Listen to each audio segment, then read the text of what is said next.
take a moment of your time to introduce you to the all-new Dan Sackos signature series of stripping knives from Ashley Craig. I'm Dan Sackos. This knife is completely different than any knife you've ever used before. But before I get to that, I want to show you a couple of other things about it. I'm not sure you can see it on this video, but the fit and finish of this knife is beyond good. It's fantastic. The wood wraps all the way around the knife, therefore keeping your hand away from the metal. If you look, there's no gaps, no glue showing, nothing like that. It's double thickness, so you're not going to run into the problem of snapping the knife at any point by putting too much pressure on it. It also is a little bit shorter than most of the knives on the market today. When you go to use it and you put your hand on it correctly, you can still easily reach the end of the knife with your thumb. So the question is, how do you get your dog to look like the ones that win? And my answer to you is, as in any profession or any hobby, it's all about your tools. This is one of the really right tools, and I'm about to show you why. The way a knife works is that these teeth on here are ground into the metal in a way that as you go through the hair and you put your thumb pressure on it, it actually catches the hair within the tooth, and thereby when you go to pull, it pulls. Many of the knives today are far too sharp, and when you go to pull, you actually cut.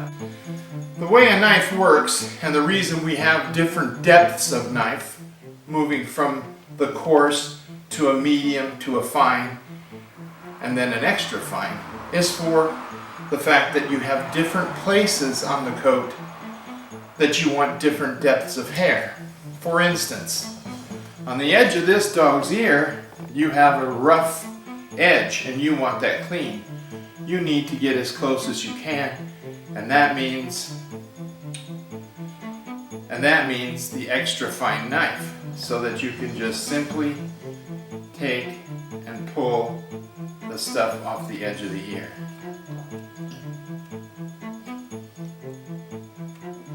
Okay?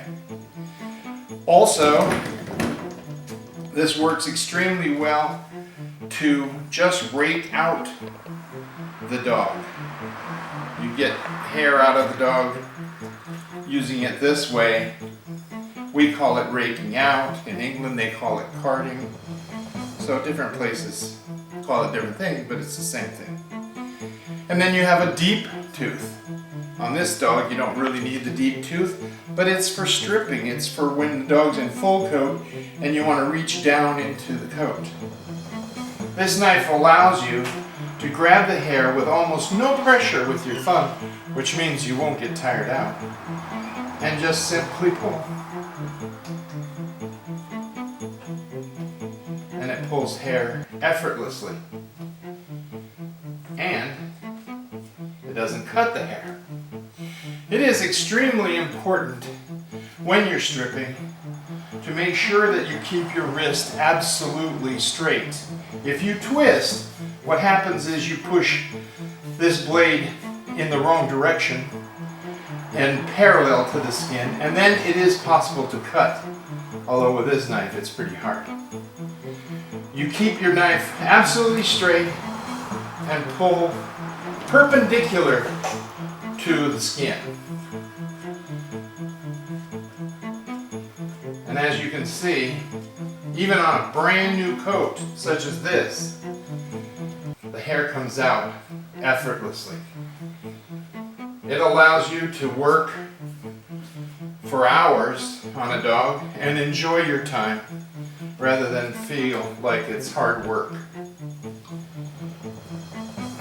You can also use it to just rake the undercoat out. When When you do that, you turn the blade to an angle and just use it like a comb. This knife comes in a extra fine, a fine, a medium, and a coarse. The differences are, the deeper the hair, the coarser the knife. The shorter the hair, the shorter the tooth that you want to use on the knife.